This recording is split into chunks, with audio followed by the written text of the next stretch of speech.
sekarang untuk model supervised learning di materi hari ini kita akan coba mulai.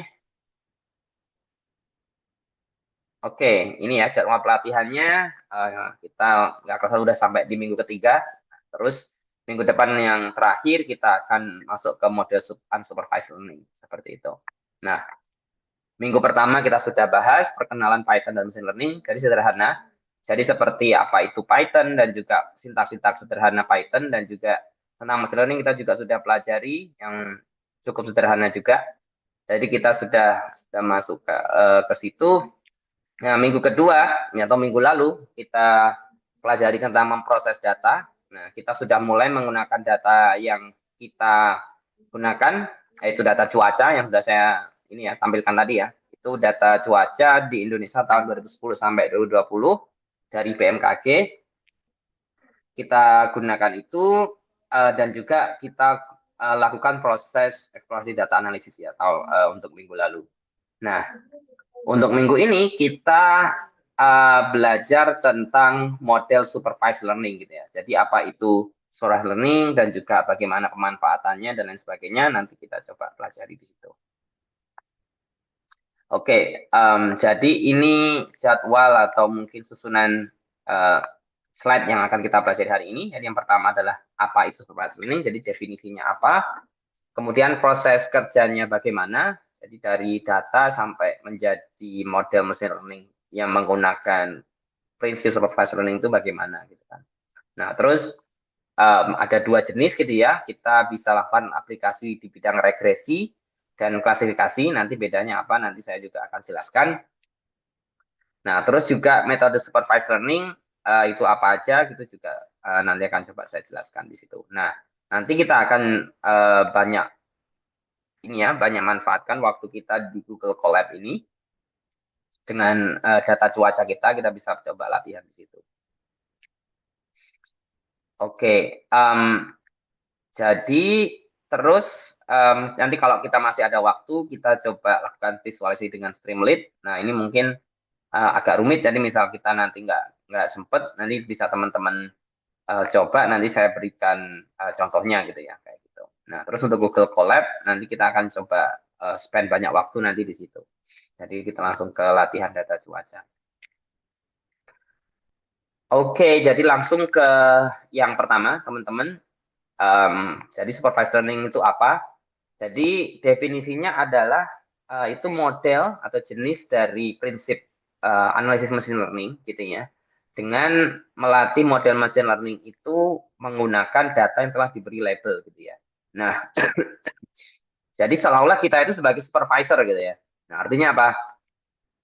Data yang kita berikan itu kita sudah tahu kunci jawabannya gitu ya. Misalnya kita punya ini, kalau ini contoh sederhananya ini ya. Ada data gambar ini ya, gambar binatang gitu ya. Nah, terus tapi itu kita sudah tahu labelnya gitu ya. Kalau bentuknya seperti ini itu namanya sapi gitu ya. Kalau bentuknya seperti ini namanya gajah. Kalau bentuknya seperti ini namanya unta gitu kan. Nah, kita udah tahu kunci jawabannya gitu ya. Nah, terus kita berikan training setnya. Jadi dari data yang kita punya itu kita pisah-pisah. Nah, misalnya sebagian besar kita gunakan untuk melatih model machine learning tersebut untuk memisahkan gambar-gambar ini gitu ya. Nah, terus setelah itu algoritmanya itu dia akan mencoba mencari polanya gitu ya. Jadi kalau sapi itu modelnya apa gambarnya seperti ini. Jadi putih sama hitam sama seperti ini gitu ya. Jadi elephant itu atau sapi itu lebih ke abu-abu, terus camel itu atau unta itu lebih ke uh, ini ya coklat atau kuning gitu ya, seperti itu. Terus nanti dia akan mencari polanya, kemudian memberi jawabannya gitu ya. Nah, dari training yang kita mau. Nah, terus nanti dalam proses um, akhirnya setelah dia sudah terlatih seperti itu, nah nanti kita beri gambarnya aja, dia udah tahu jawabannya. Harapannya seperti itu. Itu contoh untuk supervised learning. Dan kita bisa menilai gitu ya. Jadi misalnya dari 100 gambar dia akurat 90 kali gitu. Jadi 90% akurasinya gitu ya. Nah, kita bisa menilai sebagai supervisor, kita bisa menilai apakah itu sudah cukup atau belum gitu ya. Kalau belum cukup berarti kita harus improve lagi modelnya. Bagaimana biar lebih lebih bagus lagi. Nah, seperti itu. Jadi presiden supervised learning itu kita selalu punya kunci jawabannya gitu ya. Jadi dari problem yang kita punya kunci jawabannya, tapi kita pengen mencari polanya untuk machine learning itu bisa tahu untuk kedepannya gitu ya. Jadi kalau di masa depan kita punya gambar, tapi gambarnya itu terlalu banyak misalnya ya, kita kan mungkin kita tahu jawabannya gitu ya. Tapi kita kalau kalau ngasih ngasih tulisan satu-satu kan kelamaan atau ngasih label satu-satu kelamaan gitu. Nah, itu karena kita sudah punya machine learning yang sudah bisa memfilter itu, bisa mencari pola itu, kita tinggal masukkan data kita, kemudian kita bisa dapat jawabannya. Seperti itu. Nah, jadi banyak sekali ya manfaatnya seperti itu ya. Jadi nggak untuk deteksi gambar, untuk deteksi suara, itu kan menggunakan model-model machine learning yang menggunakan basic supervised learning seperti itu. Nah, jadi untuk proses kerjanya sendiri itu dari kitanya sebagai orang yang melatih model machine learning tersebut gitu ya sebagai pemrogram. Nah, pertama kita harus kumpulkan data dulu gitu ya. Jadi ini yang paling penting yang pertama ini karena seberapa akurat dan seberapa berkualitas data kita itu sangat menentukan proses training kita gitu ya. Jadi kalau data kita itu bagus banget gitu ya, kita training dikit aja modelnya itu udah sangat berkualitas gitu ya, akurasinya sudah sangat tinggi gitu ya. Tapi kalau data kita banyak noise, data kita banyak error, nah itu biasanya modelnya juga akan kesulitan untuk melatih itu. Terus kemudian kalau data yang terlalu kompleks juga mungkin modelnya akan kesulitan dengan data tersebut gitu ya. Kemudian setelah itu kita lakukan training, artinya melatih model pada data berlabel itu. Gitu. Jadi data-data yang tadi kita sudah beri label data, jadi sudah ada data labelnya. Nah, itu kita training modelnya, kemudian kita testing. Gitu ya. Jadi kita uji pada data-data yang baru gitu. Jadi itu yang terakhir. Jadi model testing itu adalah proses untuk menguji model pada data baru. Jadi data yang belum pernah dia lihat sebelumnya. Nah, jadi misalnya kayak kita ini ya, kayak kita ikut pelajaran atau kita sekolah atau kita ikut latihan gitu ya. Um, jadi selama kita belajar itu kan kita belajar dari buku teks kita ya, dari buku panduan kita ya. Nah, nanti waktu ujian itu bisa jadi soalnya itu nggak sama persis gitu ya. Mungkin terkait tapi nggak sama persis gitu. Jadi mungkin ternyata ujiannya dari buku yang lain tapi dengan bab yang sama gitu ya. Jadi sebagai orang yang sudah belajar materi itu, nah logikanya kita harus bisa memahami gitu ya. Jadi seperti itu. Nah, sama dengan model machine learning juga gitu ya. Dia dilatih dengan data yang berlabel yang yang sudah kita beri gitu ya. Tapi ketika kita tes, kalau kita kasih data yang sama, jelas dia akan performanya bagus gitu ya. Dan itu kita nggak mau gitu. Karena apa? Karena kita mau dia bisa mengerti data yang baru gitu. Jadi kita latih dengan data yang sudah kita punya, tapi dengan data baru dia juga kita harapkan bisa mendapatkan performa yang bagus juga gitu ya. Walaupun tidak sebagus ketika dengan data yang sudah kita gunakan untuk training gitu. Dan itu sangat umum gitu ya. Jadi ketika testing itu akurasinya lebih rendah daripada ketika training. Sama aja ketika kita ini ya, ketika kita mengerjakan PR, kita kan boleh buka buku tuh.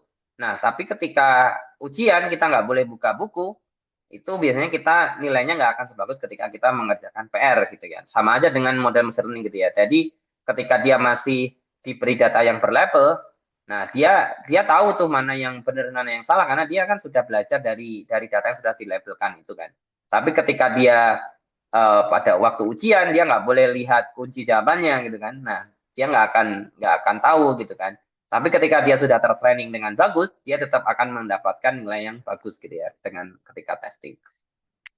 Nah, itu tujuannya seperti itu.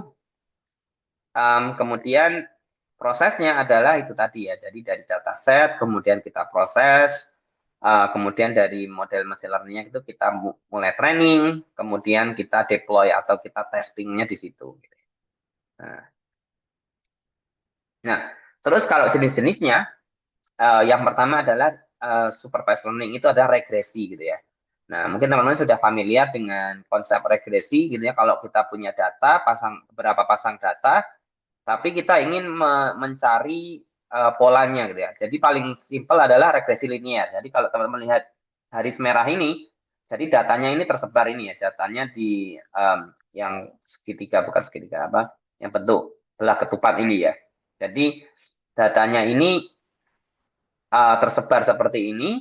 Nah, misal kita lakukan regresi linear dari garis merah ini, dia akan polanya seperti ini. Gitu ya. Nah, terus kalau kita lakukan regresi kuadrat, nah garisnya seperti garis hijau ini. Jadi seperti ini, sepertinya lebih bagus ya garis hijaunya.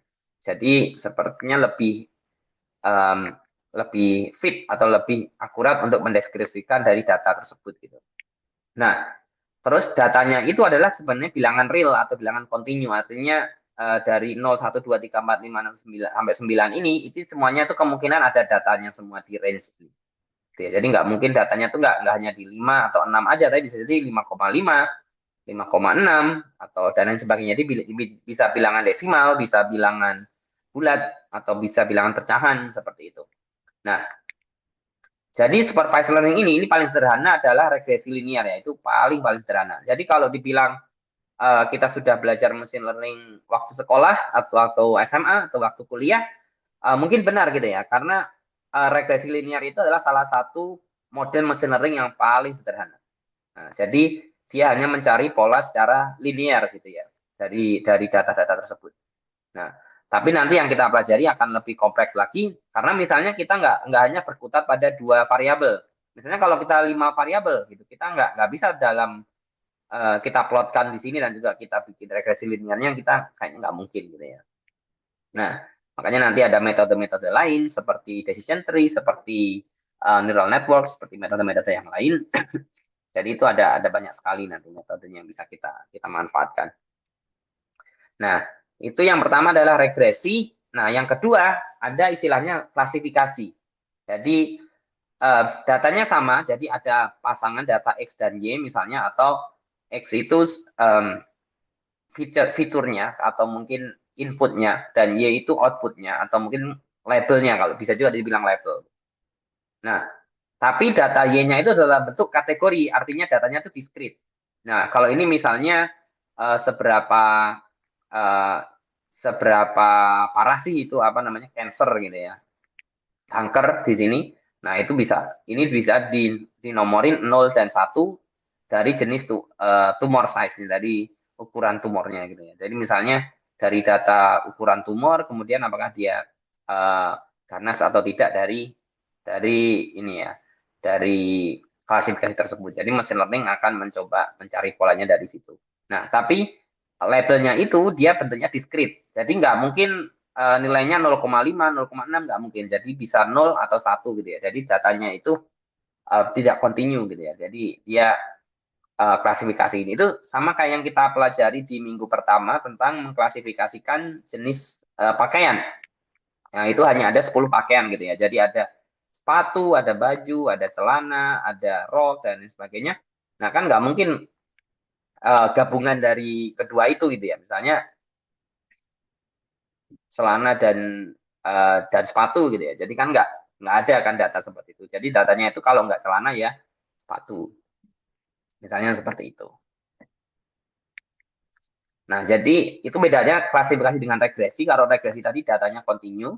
Kalau klasifikasi kita rubah datanya atau kita emang datanya dalam bentuk label gitu ya. Bentuk kategori gitu ya. Nah, ini manfaatnya banyak sekali. Jadi untuk mengkategorikan gambar, kemudian mengkategorikan hal yang lain gitu ya, misalnya suara gitu ya, suara pria atau suara wanita, itu kan bisa bisa diklasifikasikan seperti itu.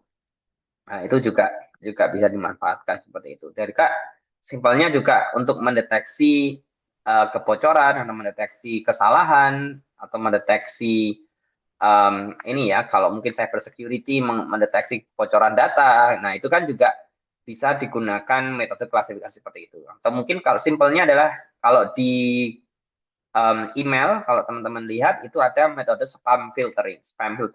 Jadi kalau ada email yang masuk, itu ada metode machine learning yang sudah ditanamkan.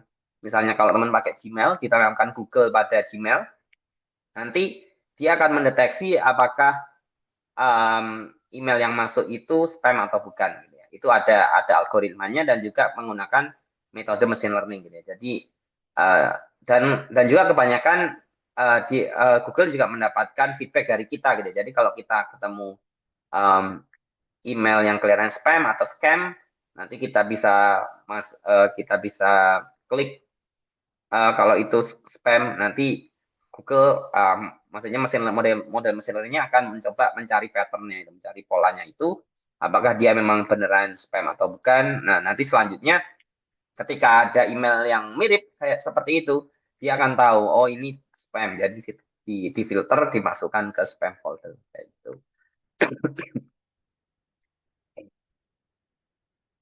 Oke, ini ada yang bertanya. Oke, dari Mas Firman ya. Bedanya bedanya regresi pada aplikasi statistik, misal SPSS atau Stata dengan analisis deep learning apa gitu ya. Kalau misal penelitian atau dalam pengolahan data, apakah ada landasan sampai harus memilih metode pengolahan data dibanding pengolahan data di software statistik untuk meyakinkan user.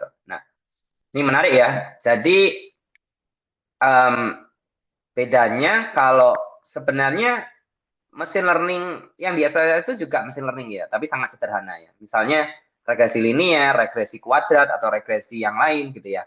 Nah, tapi ada juga um, pola-pola data yang uh, kita tidak bisa gunakan hanya metode yang sederhana gitu ya. Misalnya kalau ini kan contohnya kita hanya punya dua variabel gitu ya. Nah, misalnya datanya itu misalnya lebih dari 5 variabel atau ternyata datanya 3 dimensi gitu ya.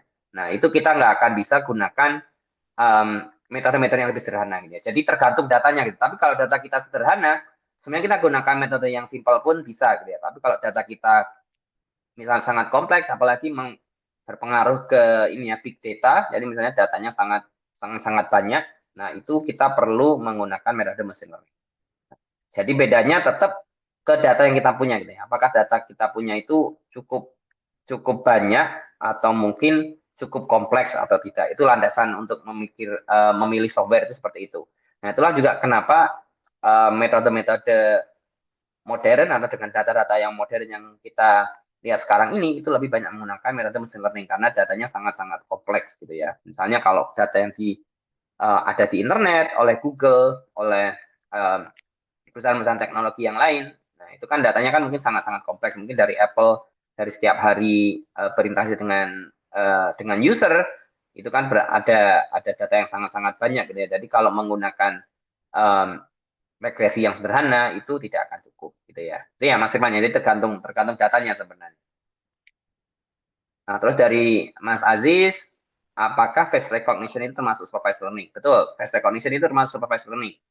Um, jadi face recognition itu dilatih dengan data muka atau gambar wajah yang sangat-sangat banyak gitu ya.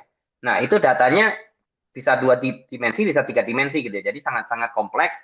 Makanya kita nggak akan mungkin kalau gunakan metode-metode tradisional gitu ya. Misalnya seperti tadi regresi linear dan lain sebagainya gitu ya. Jadi makanya digunakan metode machine learning. Nah biasanya yang sering digunakan kalau untuk gambar itu namanya convolutional neural network. Jadi dia mempelajari pola-pola pixelnya dari muka itu. Kalau face recognition itu dia bisa memahami bentuk hidung, misalnya hidung itu bentuknya seperti apa gitu ya. Jadi kayak gitu, terus kemudian mata seperti apa. Jadi dia dari kotak-kotak pixel dari gambar itu dia akan mencari pola-polanya. Jadi dia tahu mata seperti apa, hidung seperti apa, mulut seperti apa gitu. Jadi itu juga supervised learning. Jadi awalnya user juga memasukkan banyak banyak artinya untuk machine learning engineer-nya dia masukkan banyak data terkait dengan wajah-wajah seperti itu. Terus dia mencari polanya dari situ. Dan juga di labelin gitu ya. Misalnya yang bagian ini tuh namanya mata gitu ya. Bagian ini namanya hidung gitu ya. Terus kemudian dia bisa mencari polanya dari situ. Nah, seperti itu ya. Juga bisa dilabelkan dari jenis kelamin gitu ya. Jadi muka pria dan wanita itu berbeda gitu ya. Jadi diberi label mukanya, kemudian uh, model machine learning itu bisa merecognize gitu ya, menggunakan face recognition untuk melihat apakah itu model perempuan atau model laki-laki gitu, seperti itu. Nah, itu ya Mas Aziz. Oke, silakan kalau ada lagi yang mau ditanyakan. Nah, ini salah satu uh, contoh metode-metode supervised learning gitu ya. Kita nggak akan pelajari semuanya hari ini gitu ya. Jadi teman-teman nanti bisa explore sendiri nanti di rumah kalau ingin mencoba metode-metode lain. Tapi pada dasarnya ini yang sering digunakan. Jadi yang pertama adalah kayak regresi linear tadi yang saya sampaikan tadi. Jadi kalau kita punya data dan kita masukkan garis lurus itu dia bisa bisa pas apa enggak gitu ya. Tapi ini biasanya sangat efektif hanya untuk yang datanya bentuk variabelnya hanya dua variabel gitu, misalnya sama x sama y gitu. Jadi kita bisa analisis dengan sangat-sangat mudah di sini. Nah, ada juga metode lain yang disebut decision tree gitu ya. Nah, decision tree ini adalah atau pak um, pohon desisi. Jadi kayak kita menentukan dari um, dari kondisi tertentu gitu ya. Misalnya kalau dari misal kita tadi ingin membedakan ini tadi ya. Mungkin yang lebih simpelnya ini ya, hewan tadi misalnya. Jadi kalau decision tree itu polanya dia akan melihat dari karakteristiknya. Misalnya warnanya apakah dia abu-abu gitu. Nah, kalau iya berarti gajah. Kalau enggak masih ada dua kemungkinan. Apakah warnanya putih dan hitam gitu ya. Kalau iya ternyata dia sapi, kalau enggak berarti dia unta. Nah, kayak itu. Nah, itu proses decision tree itu kayak gitu. Jadi dari pohon uh, dari dari pohon decision itu gitu ya, dari pohon pilihan itu. Jadi dia ada beberapa pilihan, dia akan milih kemana, nanti dia menentukan hasil klasifikasinya atau regresinya kayak gitu. Nah ini bisa berupa angka, bisa berupa uh, data discrete atau kategori tadi. Nah, terus decision tree itu ada metode yang lebih advance namanya random forest dan XGBoost. Bedanya apa? Bedanya dia menggabungkan beberapa decision tree. Jadi beberapa pohon. Jadi pohon 1, pohon 2 sampai pohon terserah berapa banyak pohon. Nah, nanti dia hasilnya itu di voting gitu ya atau digabungkan nanti ya. Nah, digabungkan mana yang paling benar gitu ya. Jadi beberapa pohon ini mungkin analisisnya bisa beda-beda nih karena kan orang pun kan juga gitu ya, data yang sama kalau diberikan ke orang yang berbeda, dia bisa menganalisis dengan hasil yang berbeda gitu kan. Nah, terus kalau kita voting, nah itu kemungkinan benarnya akan lebih tinggi gitu. Nah, mana yang lebih lebih lebih akurat kayak gitu. Nah, kayak gitu. Terus kemudian ada regresi logistik namanya. Nah, regresi logistik ini lebih untuk data yang bersifat kategori tadi yang saya sampaikan tadi. Jadi kalau datanya hanya mungkin 0 sampai 1, jadi dia bisa mencari polanya gitu ya. Jadi 0 di sini, 1 di sini. Nah, terus ada juga neural network. Ini yang lebih advance lagi, jadi lebih rumit lagi. Jadi ini menggunakan prinsip seperti jaringan syaraf otak gitu ya. Jadi bagaimana kita otak itu mengelola atau memproses apa yang kita rasakan di indera kita dari input kita. Jadi inputnya itu seperti yang kita kita rasakan di indera kita. Jadi dari yang apa yang kita lihat, dari apa yang kita tahu, dari apa yang kita rasakan. Jadi kita proses di jaringan syaraf kita, kemudian kita outputkan sebagai ini ya hasil analisis kita. Jadi kayak gitu juga sama seperti itu ya. Jadi neural network itu konsepnya mirip seperti jaringan saraf manusia, tapi dirubah dalam bentuk persamaan-persamaan matematika. Nah, kayak gitu.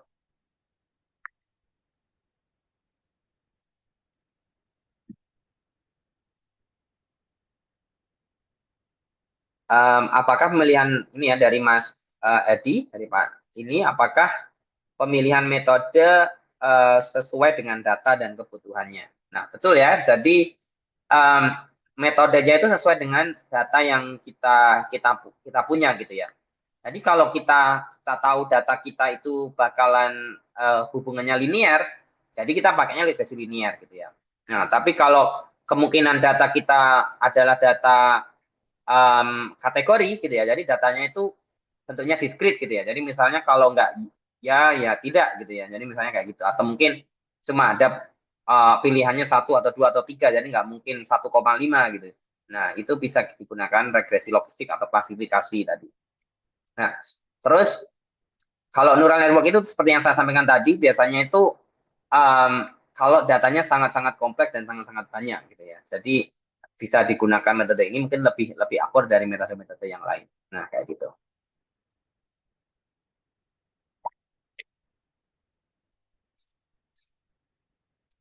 Oke, dari Mas Firman gitu ya. Apakah ada tips atau sumber literatur pendukung yang bisa kami gunakan dengan mencari setelah kelas? Kapan kita harus menggunakan model-model di mesin learning karena banyak sekali modelnya, gitu. Karena seperti ANN, Decision Tree, XGBoost dan lain-lain. Nah, oke, betul ya. Prinsipnya adalah gunakan yang paling simpel dulu. Nanti saya carikan ininya, literaturnya. Tapi pada prinsipnya adalah ketika teman-teman mencoba menganalisis, coba gunakan yang paling simpel dulu. Ya. Jadi kalau yang paling simpel itu apa? Ya tetap regresi linear. Gitu. Nah, ketika regresi linear akurasinya nggak cukup bagus, gitu ya, coba yang lebih kompleks lagi seperti itu. Nah, bisa juga teman-teman coba regresi linear, tapi datanya tidak memungkinkan, gitu ya, karena variabelnya terlalu banyak, gitu. Nah, itu berarti harus menggunakan variabel yang lain. Nah, decision tree kalau datanya dalam bentuk tabel itu sangat cocok dengan menggunakan decision tree gitu ya. Tapi kalau sudah lebih kompleks lagi, misalnya datanya itu dua dimensi, tiga dimensi, jadi misalnya teman-teman punya data distribusi distribusi suhu dalam dalam ruangan gitu ya. Misalnya itu kan datanya tiga dimensi kan. Nah, itu teman-teman mau nggak mau teman-teman harus gunakan metode yang bisa menganalisis tiga dimensi gitu ya. Seperti neural network bisa kalau teman-teman menggunakan CNN ya, atau convolutional neural network. Nah, nanti coba saya carikan literaturnya nanti bisa saya share ya ke Mas Firman ya.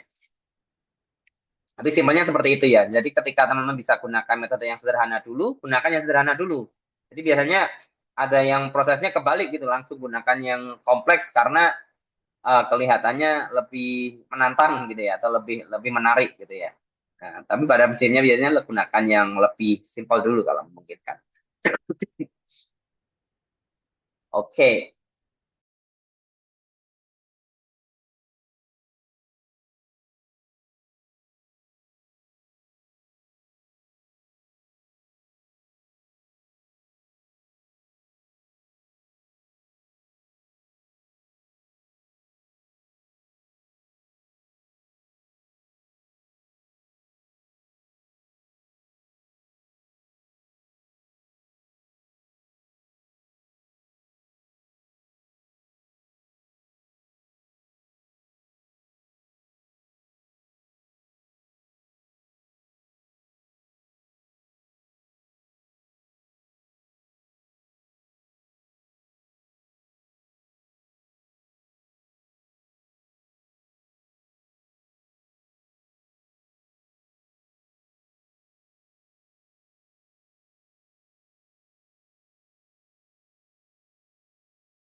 mungkin sambil nunggu teman-teman yang lain, sekarang kalau ada yang mau bertanya atau ada yang masih bingung atau belum masuk di menu atau belum masuk di Google Colab latihan ketiga.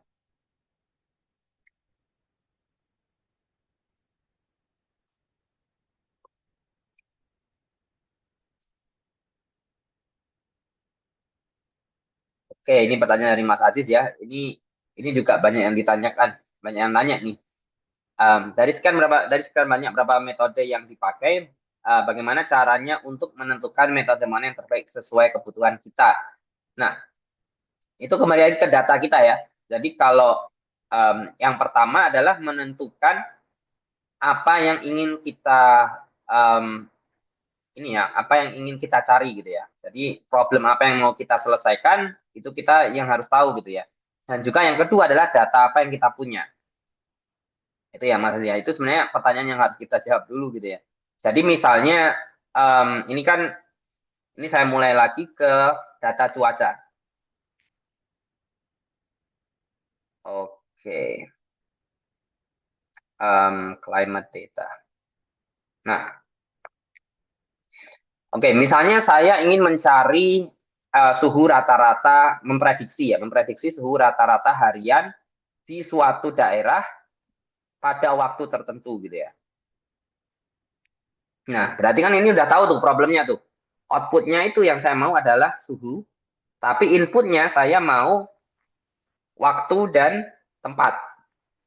Nah, ini data yang saya punya gitu ya. Jadi yang saya punya data temperatur. Jadi ini temperatur minimal, maksimal sama rata-rata. Jadi saya udah punya target data yang saya punya. Terus selanjutnya saya punya lokasi. Tadi saya tunjukkan ya.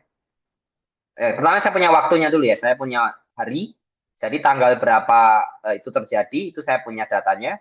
Dan yang kedua, saya punya data lokasinya gitu ya. Jadi dalam bentuk latitude dan longitude gitu ya. Jadi garis bujur dan garis lintangnya itu saya tahu nilainya berapa.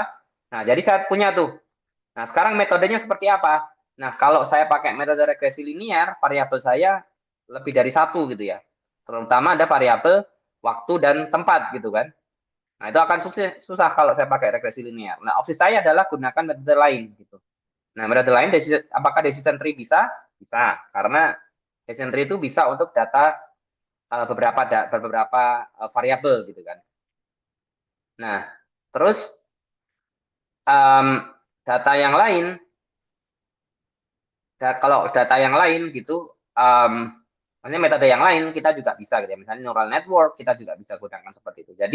Jadi sebenarnya setelah kita cari tahu problemnya, kemudian kita eliminasi metode yang tidak mungkin kita gunakan, kita bisa menggunakan metode yang mungkin kita gunakan gitu ya.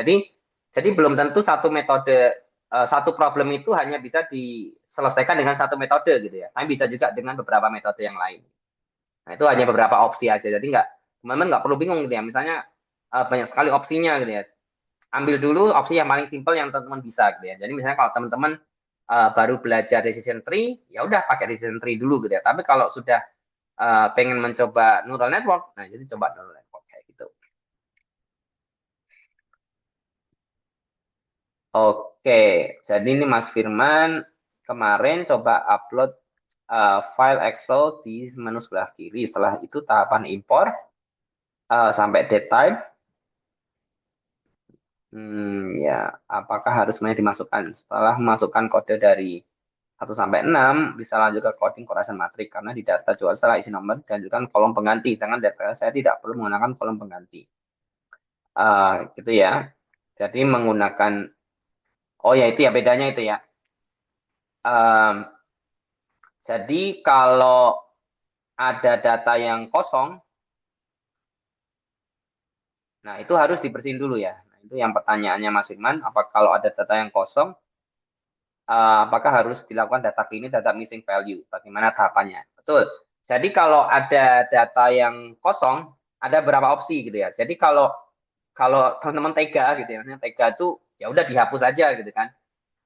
Um, ya betul. Jadi pertama data cleaning bisa juga digunakan data cleaning langsung, bisa juga um, digunakan digantikan dengan angka lain gitu ya. Jadi ada opsinya gitu. Nah, misalnya teman-teman nggak mau dihapus saja, diganti dengan angka lain yang lebih masuk akal juga boleh. Nah, tapi kalau mau dihapus saja juga bisa. Jadi yang kemarin saya tunjukkan itu tinggal dihapus saja. Jadi ini yang di latihan 3 ini saya masukkan juga nih. Jadi kalau teman-teman lihat ini ya, ada perintah untuk drop NA. NA itu adalah data yang kosong atau non available gitu ya. Nah, jadi kalau teman-teman hapus data ini, masukkan baris ini dia akan menghapus data yang hilang gitu ya, data yang kosong. Contohnya apa data yang kosongnya? Coba saya ambil lagi ya data. Nah, ini kan ada nih. Ini kan datanya kosong nih. Nah, ini opsinya adalah teman-teman bisa ganti dengan angka angka palsu gitu ya. Jadi hanya untuk biar biar nggak kosong aja atau bisa langsung hapus gitu ya. Tapi kalau yang ini karena saya ngerasa data saya terlalu banyak juga sih, jadi nggak masalah saya hapus gitu. Tapi kalau teman-teman cuma punya sedikit data, menghapus data itu kayaknya kok mubazir gitu ya. Nah, itu bisa juga diganti dengan data yang lain. Itu ada juga perintahnya. Nanti teman-teman bisa juga ganti dengan apa opsi yang lain seperti itu. Nah, tapi yang penting untuk data yang hilang itu memang harus harus dihapus dulu gitu ya, atau mungkin harus dihandle dulu lah sebelum kita lakukan misalnya correlation matrix tadi ya, seperti yang Mas Firman sampaikan kayak gitu.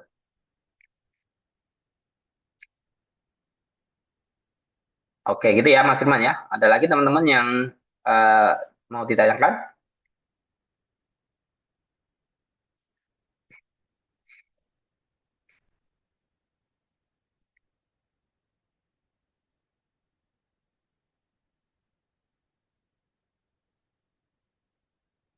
Nah, itu tahapannya itu tadi ya. Jadi kalau saya hanya masukkan satu baris saja ya. Jadi masukkan DF climate datanya, data itunya. Oke, correlation matrix. Jadi latihan dua ya. Saya coba Kak. Sorry, kepencet.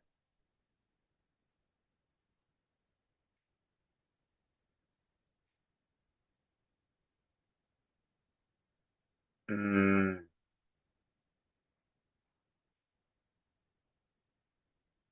oke, ini ya, Mas Mas Firman ya.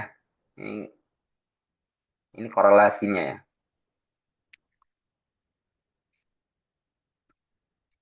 Nah, ini hanya ini aja sih Mas. Jadi tinggal masukkan kolom-kolom yang pengen kita masukkan dan juga kita tambahkan ini ya CORR ini ya.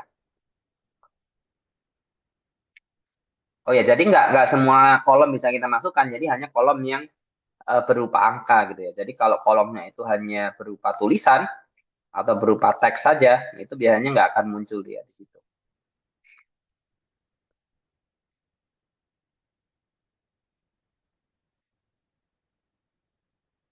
Oke,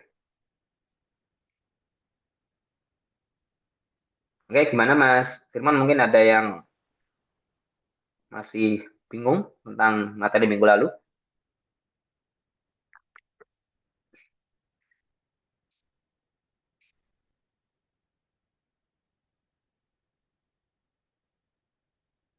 Em, ini ya, ini kan multivariate non grafik ini ya, bikin tabel korelasi ini ya. Oh, oh, ya ini saya kopikan ini kalau kalau mau coba.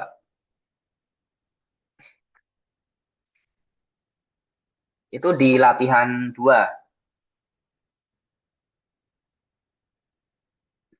Nah, itu em, yang kosong itu karena ini ya, yang di master ini memang saya kosongkan karena nanti kita akan kerjakan bareng-bareng.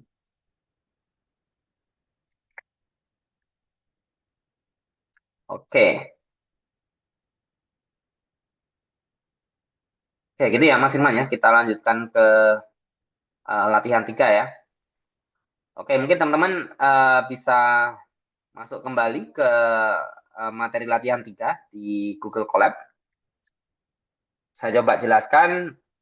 Jadi dari awal prosesnya ini mirip dengan minggu lalu ya. Jadi kita harus import library dulu dan persiapan mengolah datanya. Jadi import dulu Pandas kemarin untuk analisis data, kemudian Matplotlib untuk plot data standar, terus NumPy untuk numerik, Seaborn ini untuk visualisasi statistik kalau kita perlukan nanti ada pengolahan waktu tanggalnya juga. Nah, ini ada scikit-learn. Nah, ini untuk ini ya metode machine learningnya untuk beberapa fungsi yang akan kita gunakan. Nah, ini saja kita masukkan XGBoost. Nah, nanti pakai XGBoost dan juga neural network dengan TensorFlow ini. Nah, ini kalau TensorFlow ini untuk neural network. Yang ini untuk XGBoost. Yang ini untuk fungsi machine learning standar aja.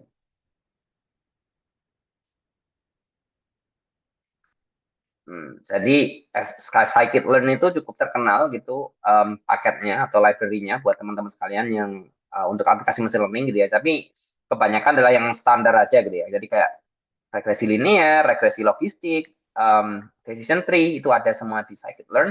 Tapi kalau yang lebih kompleks, XGBoost itu dia punya library sendiri, neural network ada TensorFlow yang paling sering digunakan. Nah itu kayak gitu ya. Nah jadi teman-teman nanti kalau sudah membuka latihan 3, tadi dari latihan 3 master, kemudian teman-teman copy ke drive, kemudian diedit namanya, nah kemudian bisa coba di run satu persatu selnya ya.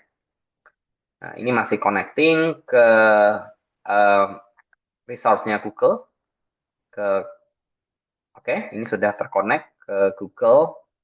Nah, jadi teman-teman bisa lihat ini ada RAM sama disknya ini sudah mulai teralokasikan di situ. Nah, ini masih meload modul dan library-nya, jadi ini masih sampai di sini. Jadi kalau teman-teman bisa ini ya cek juga ya di Google Colab teman-teman.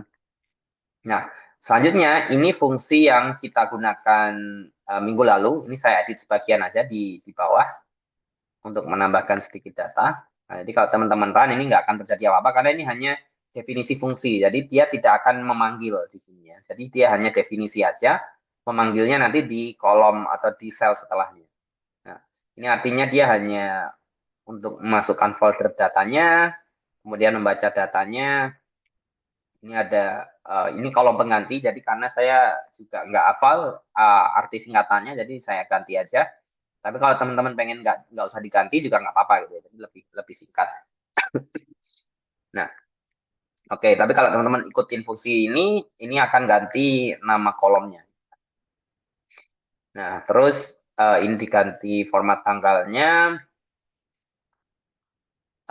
Terus memfilter data ekstrim. Jadi kalau datanya itu nggak masuk akal, ini saya filter, saya hapus. Nah, makanya datanya itu lebih dikit ya, lebih sedikit dari data aslinya. Nah, terus ini saya masukkan satu lagi data tentang bulannya apa gitu ya. Karena kan cuaca itu dia periodik ya. Jadi dia berulang lagi tergantung bulannya apa ya. Misalnya bulan April sampai Oktober itu di Indonesia rata-rata panas gitu ya. Atau mungkin musim kemarau atau mungkin atau kalau bisa dibilang hujannya sangat-sangat rendah gitu kan.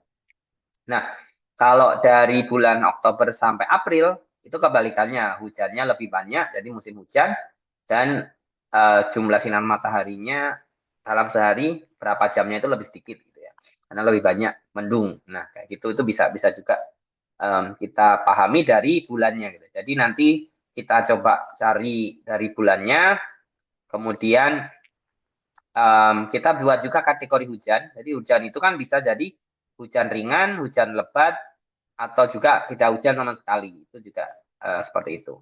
Nah ini kalau teman sudah run, ini nggak akan terjadi apa-apa karena kita nggak panggil di situ, kita panggilnya di sini. Nah di sini nanti kita akan ini masih proses di situ. Nah ini kita bisa lihat ini executing 5 detik, 6 detik. Itu artinya dia masih jalan di situ.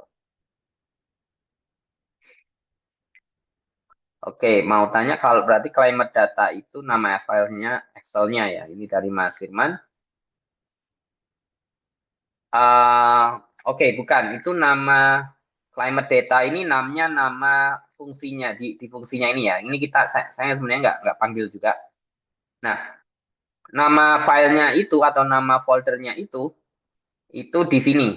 Ini nama filenya nih. Ketika teman-teman masukkan pd read csv, ini nama filenya di sini. Ini province detail, station detail. Nah, kalau yang ini ada juga PD read CSV, climate data. .csv. Ini nama data, nama ininya. Tapi kalau nama variabel, teman-teman bisa ganti terserah. Jadi nggak, misalnya namanya cuma df juga boleh, atau mungkin namanya cuma cuaca juga boleh gitu ya. Nah, ini hanya nama variabel. Nama variabel itu terserah kita yang milih. Nah, gitu ya Mas Firman ya. Jadi terserah kita pilih apa. Ini bisa bisa diganti terserah. Misalnya ini di climate data saya ganti cuaca, bisa juga. Tapi saya harus ganti semuanya menjadi nama yang sama gitu. Jadi yang penting teman-teman tuh konsisten. Nah, jadi variabel itu hanya cara untuk memanggil datanya. Betul ya, nama atributnya itu ya. Jadi nama variabel data frame-nya. Betul. Betul. Jadi cukup satu aja namanya. Jadi ini kan cukup satu. Nah, ini kalau selanjutnya kan saya sebut ini DF cuaca gitu ya. Nah, kita bisa rubah juga nanti di selanjutnya. Ya. Oke, cara menentukan yang mana variabel X dan variabel Y dari data cuaca membangun model gimana? Oke, dari Mas Aziz. Jadi simpelnya adalah data apa yang mau kita tadi ya, problem yang apa yang kita ingin kita selesaikan gitu. Jadi outputnya, misalnya kan kita tadi pengen mencari suhu rata-rata gitu ya. Nah, misalnya suhu rata-rata.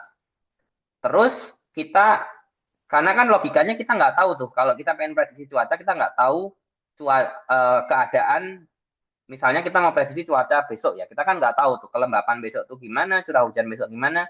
Yang kita tahu adalah tempat kita berada, yang pertama, dan kedua adalah waktu, gitu kan. Nah, jadi itu yang akan menjadi X-nya.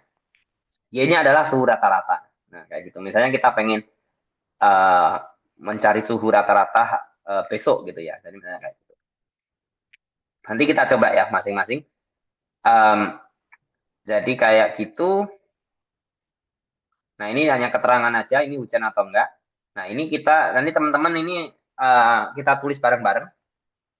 Nanti kita akan coba yang pertama analisis regresi dengan XGBoost. Kita buat datanya apa yang targetnya itu tadi ya, suhu rata-rata gitu ya. Nah, jadi X-nya nanti kita masukkan latitude, longitude, dan bulan ya. Jadi bulan apa terjadinya, kemudian latitude-nya apa, longitude-nya apa gitu ya. Nah, jadi tinggal kita tulis kayak gini. Nah, ini sekarang kita akan ini kita menentukan X dan Y-nya. Jadi seperti pertanyaannya Mas Aziz tadi ya. Ini terkait kita latitude longitude itu adalah lokasinya terus bulannya. Artinya apa? Kita pengen menyelesaikan problem kalau lokasi tertentu dan bulan tertentu suhu rata-ratanya itu berapa gitu kan. Nah, oke.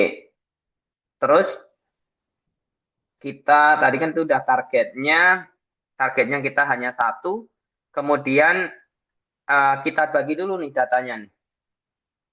Nah, kita bagi jadi um, X-train sama X-test. Artinya ada yang kita gunakan untuk latihan, untuk melatih modelnya itu, ada juga yang kita gunakan nanti untuk tes ya. Nah, X-train sama X-test, kemudian Y-nya juga kita bisa pisah juga, Y-train, Y-test, dan harus kita pisah ya. Nah, train test split ini, jadi untuk ini perintah atau fungsi untuk memisahkan data tadi ya. Jadi tujuannya apa kan? Kita punya data. Tadi ada berapa datanya? Ya? Saya lupa. Oh, kita nggak masukkan di situ. Jadi dari data ratusan ribu data kalau nggak salah, itu nanti kita bagi ada yang jadi untuk latihan, ada yang jadi untuk kita teskan gitu kan. Nah, jadi X sama Y, size-nya berapa? Nah, misal kita mau size-nya terserah, misalnya 0,2 artinya 20% data itu kita bikin. Nah, saya nggak usah masukkan random state-nya. Jadi saya masukkan ini aja. Nah, artinya kita bagi X, Y, dan test size-nya 20%. Jadi 80% untuk latihan nantinya, 20%-nya untuk ujiannya gitu ya. Nah, jadi sekarang saya membuat Sekarang kita buat, ya, sorry ini dulu aja deh. Kita buat ini dulu. Nah, jadi kalau teman-teman pengen tahu jumlah datanya berapa, ini kita lihat panjangnya berapa gitu ya. Nah, len X. Nah, ini len X train ini 2297332. Nah, misal kalau teman pengen tahu, terus kalau pengen teman-teman pisah aja, jadi biar biar tahu trennya itu berapa sih, latihannya itu berapa sih. Misalnya Y trennya, terus kemudian ada 297.000 data, terus kalau tesnya berapa jadinya, kan 20%-nya tuh tesnya tuh. Nah, length, jadi ini hanya untuk melihat berapa banyak datanya ya. Nah, ini tesnya adalah 74.000 data. Oke, sekarang kita sudah tahu datanya berapa. Terus kita lakukan ini ya, membuat model XGBoost-nya ya. Jadi membuat model XGBoost. Sorry. Nah, jadi model ini udah dikasih tahu nih. Nah, jadi membuat model XGBoost itu tinggal XGB regressor aja. Nah, jadi teman-teman ini kalau teman-teman nggak pengen merubah apapun, tapi kalau teman pengen merubah misal n estimatornya, jadi berapa jumlah pohon decision tree-nya. Jadi kan XGBoost ini model decision tree tadi ya. Misalnya saya masukkan 100 gitu. Jadi artinya dia 100 pohon yang dikombinasikan jadi satu. Jadi kalau saya balik lagi ke sini tadi, ini tadi ya. Jadi pohon jumlah pohonnya ini kita punya 100 pohon, nanti dia dikombinasikan jadi satu. Nah, jadi kalau teman-teman jalankan, dia melakukan prediksi ya. Jadi dari di sini, mungkin saya lanjutkan dulu, langsung sampai evaluasi nanti. Oke,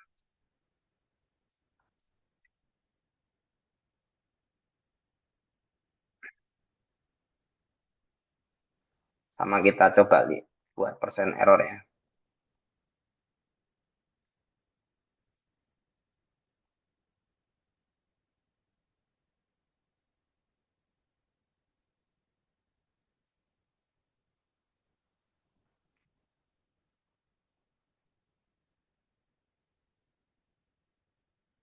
Oke, kemudian kalau kita jalankan, semoga nggak error.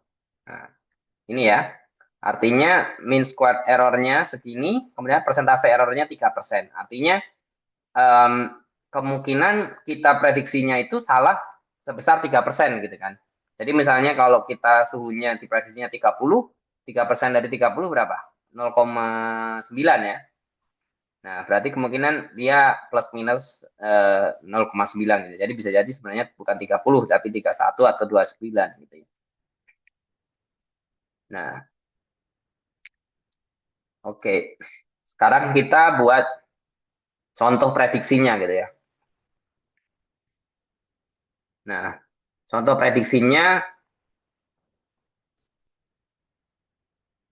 kita buat contoh lokasinya. Coba teman-teman kalau lihat misalnya teman-teman mau apa ya? Misal Jakarta ya. Jakarta itu longitude latitude-nya berapa sih? Nah, ini kan 6,1944 sama 1068229 ya. Nah, ini saya copy dulu. Nah, jadi kita Jakarta. Nah, ketika ya ingat ya kalau saya masukkan pagar ini artinya dia nggak akan terbaca gitu ya. Nah, nah gimana caranya? Nah, ini contoh inputnya. Ini saya masukkan PD data frame, latitude-nya 6,1944, longitude-nya 106,82229. Nah, bulan apa? Misalnya bulan Januari. Gitu kan. Nah, contoh inputnya seperti itu. Kemudian saya tinggal masukkan prediksi suhu rata-ratanya, saya cetak seperti ini. Ya. Nanti gak usah khawatir ya, nanti saya share linknya um, di kolom chat, jadi teman-teman gak usah khawatir kalau ketinggalan. Nanti bisa bisa dicoba lagi.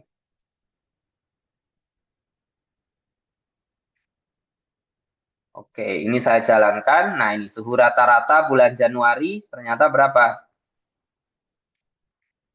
Oke, ini ada pertanyaan. Kenapa variabel yang satu menggunakan X besar dan variabel yang satu menggunakan Y kecil?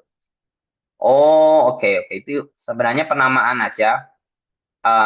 Mungkin kalau teman-teman belajar tentang matriks dan vektor, biasanya kalau dia itu matriks atau lebih dari satu kolom, itu bentuknya besar gitu. Jadi makanya X-nya ini saya masukannya X besar gitu ya, karena dia datanya lebih dari satu. Jadi ada latitude, longitude, dan bulan. Sedangkan Y, dia hanya satu variabel, yaitu suhu rata-rata. Makanya dia huruf kecil. Nah, itu hanya apa namanya kayak kesepakatan aja ya. Tapi teman-teman nggak perlu khawatir kalau masukin semuanya besar juga bisa, semuanya kecil juga bisa. Jadi ya itu hanya penamaan variabel aja.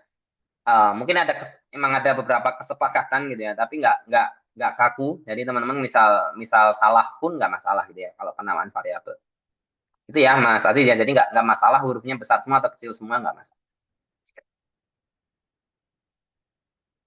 Oke, jadi contoh prediksi Jakarta bulan Januari gitu kan.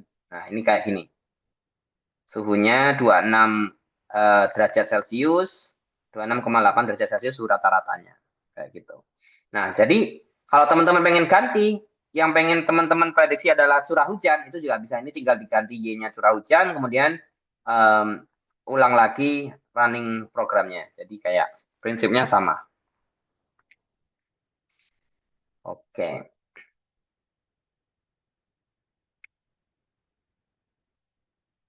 Oke, gitu ya. Ada yang mau ditanya lagi, misalnya saya coba lagi nih. Bukan bulan satu, misalnya bulan berapa ya? Bulan eh, Juli, sorry. Bulan Juli. Nah, ini 27 derajat suhunya. Berarti suhunya lebih tinggi gitu kan kalau bulan Juli gitu misalnya. Oke. Jadi ini prediksi. Ini kita tadi gunakan Esibus gitu ya. Nah, sekarang kita coba gunakan neural network gitu kan. Prinsipnya sama aja gitu kan. Kita sudah punya X-train, X-test. Nah, tapi biasanya bedanya kalau neural network itu dia kita harus gunakan scaling dulu atau kita gunakan normalisasi dulu ya. Jadi kalau kita lanjutkan, kita punya X-train scale sama X-test scale. Artinya kodenya itu datanya itu kita scaling gitu ya, kita normalisasikan gitu ya. Jadi datanya uh, biar lebih stabil gitu kalau di neural network. Oke, untuk extend apakah kita bisa masukin 4 bentuk training testing sekaligus gitu ya? Bisa. Um, Berarti nama variabelnya yang harus dirubah ya. Jadi kalau ini kan kalau kita masukkan beberapa opsi. Nah, misalnya kan ini X-train 1, kemudian X-test 1, 2, 3, nanti ada yang 20%, ada yang 30%, ada yang 40% gitu ya. Jadi bisa bisa dicoba itu Mas Firman ya. Jadi bisa, tapi kalau dalam satu baris ini kayaknya nggak bisa gitu ya, tapi harus diganti nama variabelnya. Jadi X-train 1, X-test 1, Y-train 1, Y-test 2. Jadi kalau bawahnya nanti X-train 2, Y-test 2 atau kayak gitu ya. Seperti itu.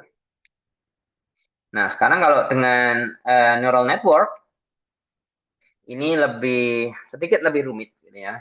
Karena kita harus sekarang membuat model neural networknya ya. Nah, jadi misalnya saya buat sederhana aja. Jadi modelnya itu dia punya 3 layer. Yang pertama dia menerima input dari X-train tadi, kemudian dia dalam bentuk 64 titik ya, 64 node jumlah sarafnya tadi. Kemudian layer kedua atau hidden layernya itu punya 32 dan layer paling depannya, paling belakang maksud saya, itu outputnya adalah satu variabel. Jadi output yang terakhir ini ya, jumlah node di output layer mengikuti jumlah variabel. Nah, jadi kalau variabel yang diprediksi satu, nah jadi di sini masukin satu aja, kayak gitu. Nah, habis itu kita compile. Nah, ini nggak saya fit dulu ya. Saya summary aja dulu. Nah, ini ya, ini summary kita. Artinya bentuk bentuk model kita adalah dia 64, 32, 1. Jumlah parameternya adalah 2369. Jadi modelnya sebenarnya model ini nggak terlalu besar ya hitungannya. Karena hanya punya 2000 parameter. Nah, tadi model-model yang lebih kompleks itu jumlah parameternya bisa sampai jutaan. Gitu kan. Nah, ini kita hanya punya 2000. Kemudian kita mulai ke ini ya, kita mulai ke trainingnya.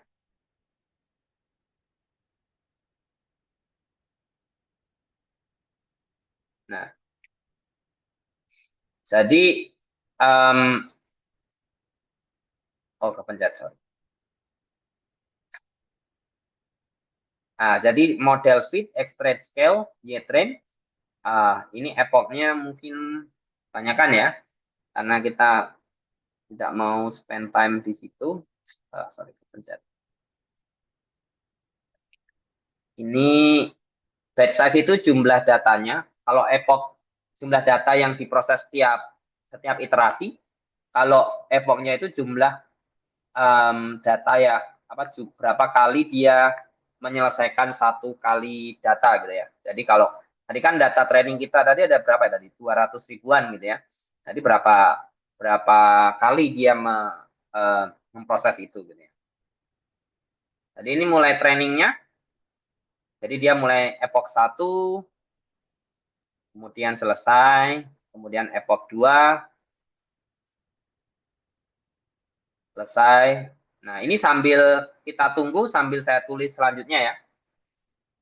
Jadi selanjutnya setelah kita dapatkan itu, kita bisa mulai prediksinya. Kemudian kita bisa tulis MSE-nya sama percentage error.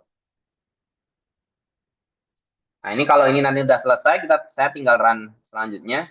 Jadi kita bisa dapat nilai persentase errornya.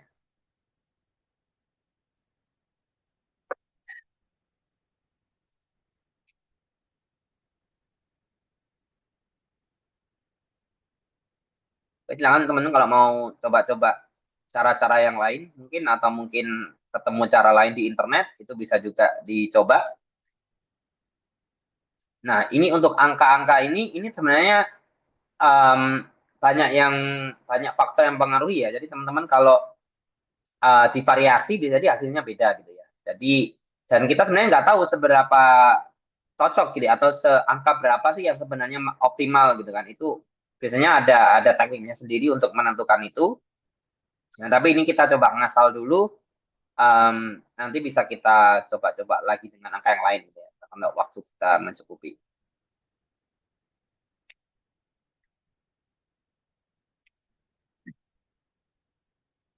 Nah, ini loss ini adalah nilai errornya, jadi makin makin lama makin berkurang di sini.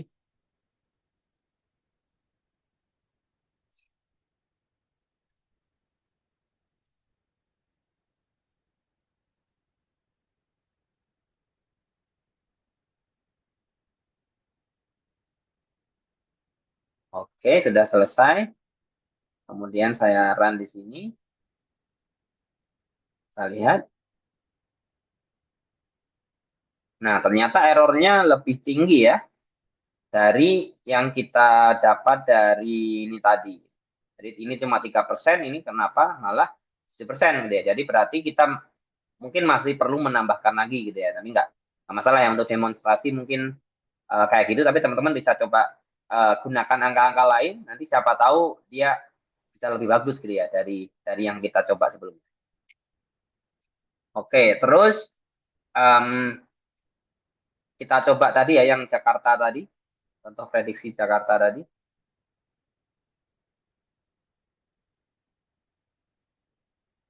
Nah, ini saya copy di sini, terus ini perlu di scaling dulu karena kan tadi kita scaling kan.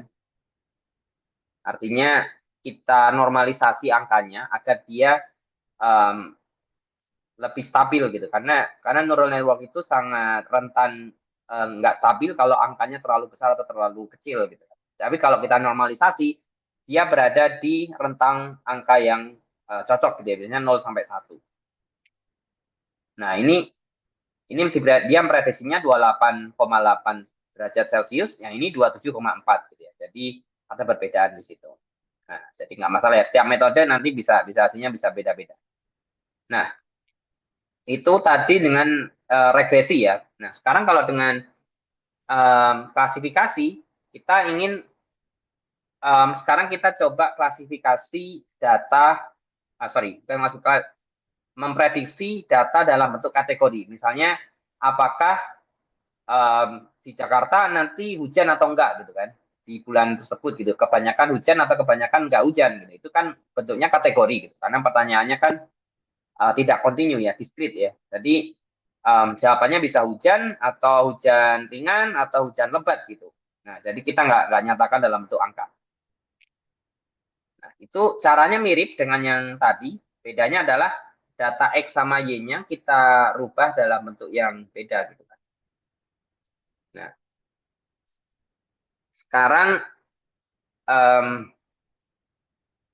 Y-nya, X-nya kita sama aja ya.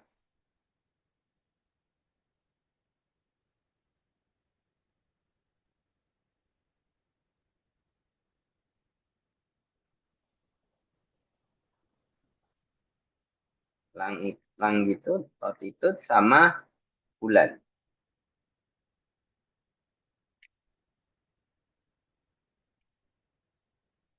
Oke, ini yang pertanyaan Mas Iman, untuk bagian neural network apakah itu termasuk ke dalam ANN, DNN, RNN?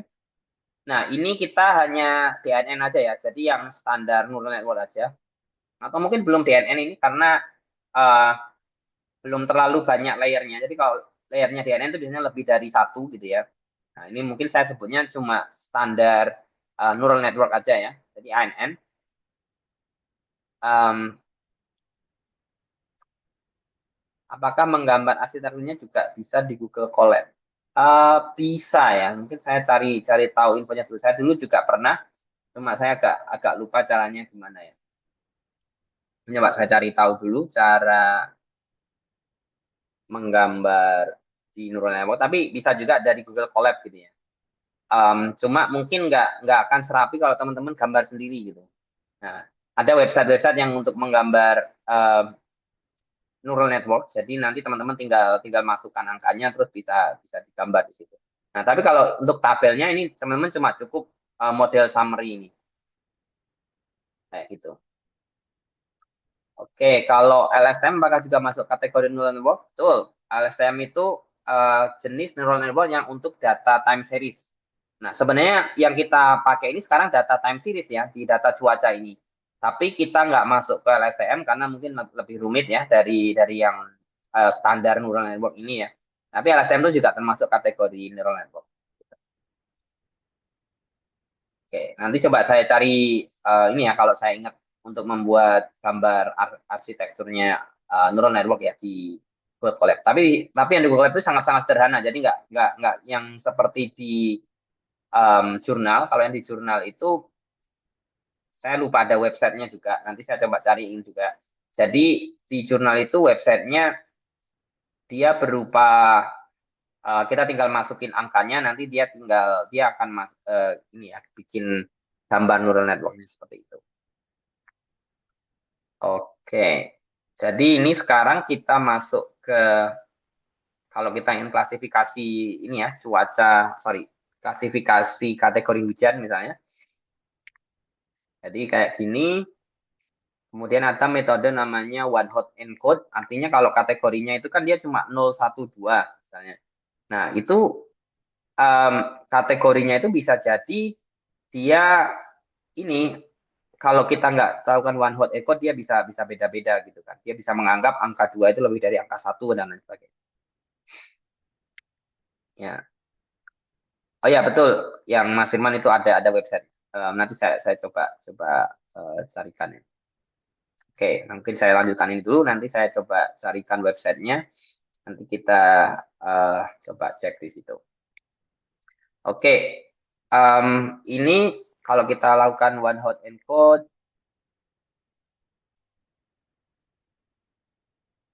terus kita pisahkan X-train, Y-train kayak tadi. Kemudian kita membuat model neural network-nya.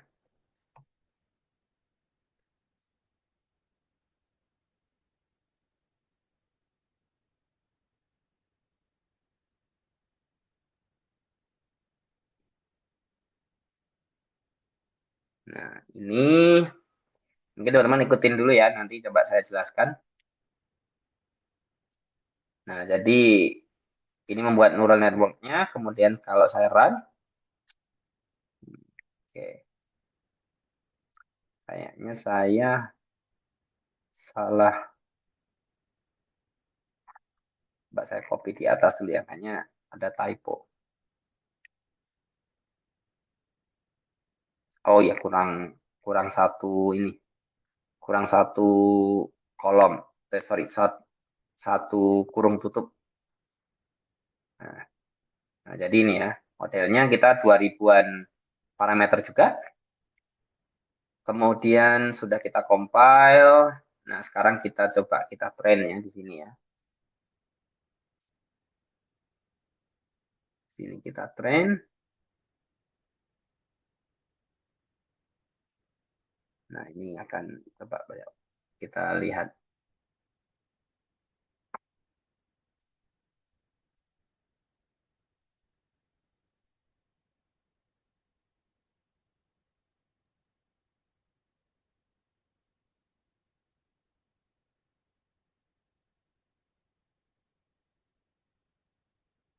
Oh ya, namanya itu NNSVG. Coba saya bukakan di sini ya.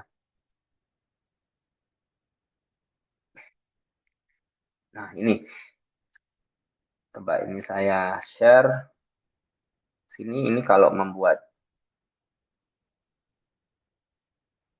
Nah, ini kalau ingin membuat diagram ininya ya. Nanti teman-teman tinggal masukkan angkanya aja. Misalnya dari 16 terus 8 terus 1. Nah, jadi nggak ini gambarnya nanti. Nah, ini bisa diganti warna-warnanya juga. Ini terserah. Jadi ini artinya input layernya segini, kemudian hidden layer, kemudian output layer. Jadi kalau saya tambah lagi bisa juga. Di 8, 8 lagi, kemudian 2 misalnya. Nah, ini kayak gini hasilnya.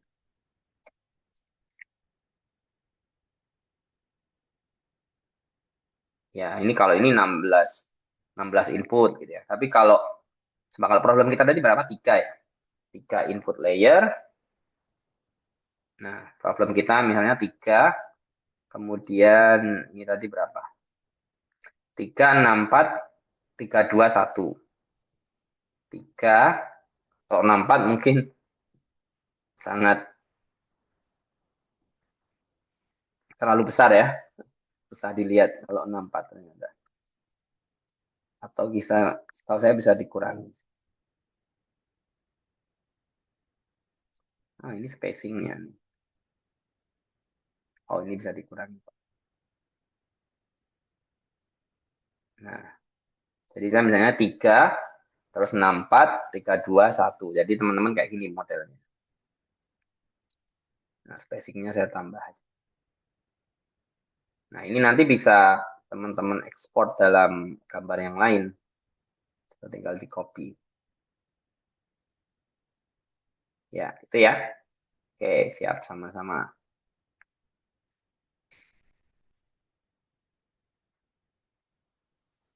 Oke, jadi ada juga bentuk-bentuk yang lain. Jadi ini kalau yang ini namanya convolutional neural network. Jadi bentuknya kayak dua dimensi atau tiga dimensi. Ini juga yang ini tiga dimensi. Kalau yang ini dua dimensi. Nah, ini model neural network kan macam-macam tuh. Arsitekturnya macam-macam. Jadi ini teman-teman juga bisa di tiga dimensi. Ya, ini tinggal sama aja tinggal masukin angka-angkanya. Cuma ini lebih banyak. Kayak gitu ya. Kita kembali ke latihan 3. Ini klasifikasi tadi.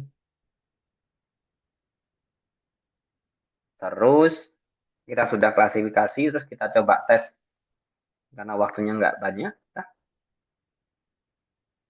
kita coba tes saja langsung untuk di Jakarta tadi ya. Saya copy dulu yang Jakarta.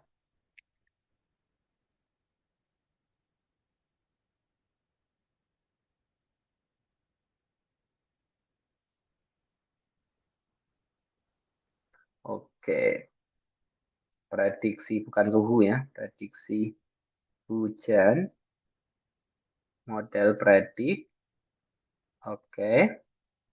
Terus kategori yang kita prediksi, kita pakai Nmap.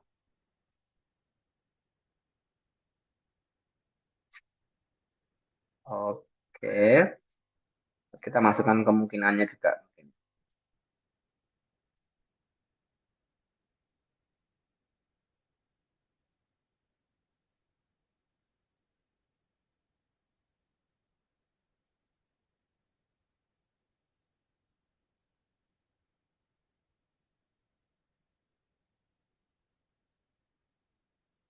Oke, ini dulu deh kita jalankan dulu. Nah, jadi prediksinya tidak hujan. Nah, ini harusnya bisa kita masukkan juga berapa persen.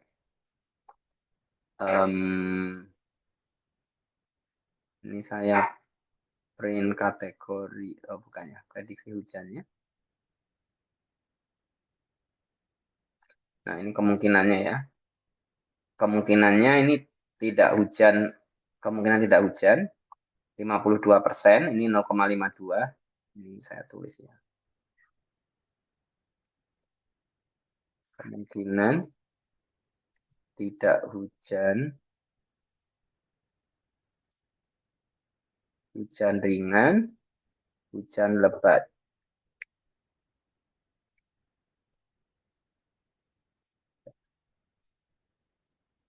Nah, jadi kemungkinannya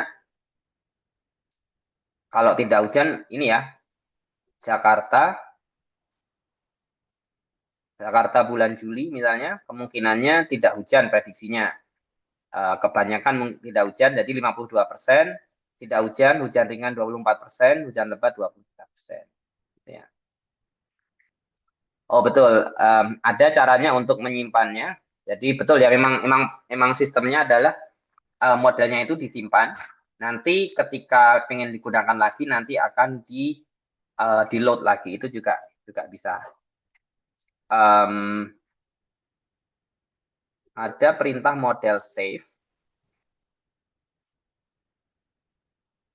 Jadi menyimpan model.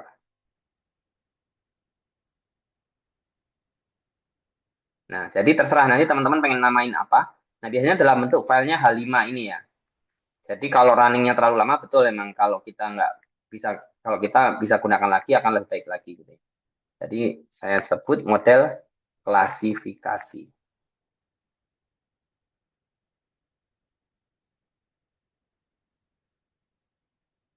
Ada warning.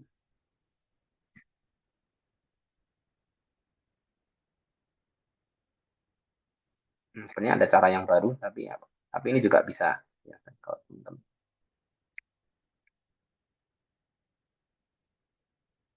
Oke, jadi ini ya cara menyimpan model ya. Nah, ini tersimpannya di mana? Saya coba cek. Nah, ini maksudnya di sini ya, model klasifikasi. Nah, ini formatnya HDF5. Jadi teman-teman mungkin nggak bisa langsung buka, tapi ini bisa di load, terus kemudian bisa um, di nanti bisa dilihat lagi.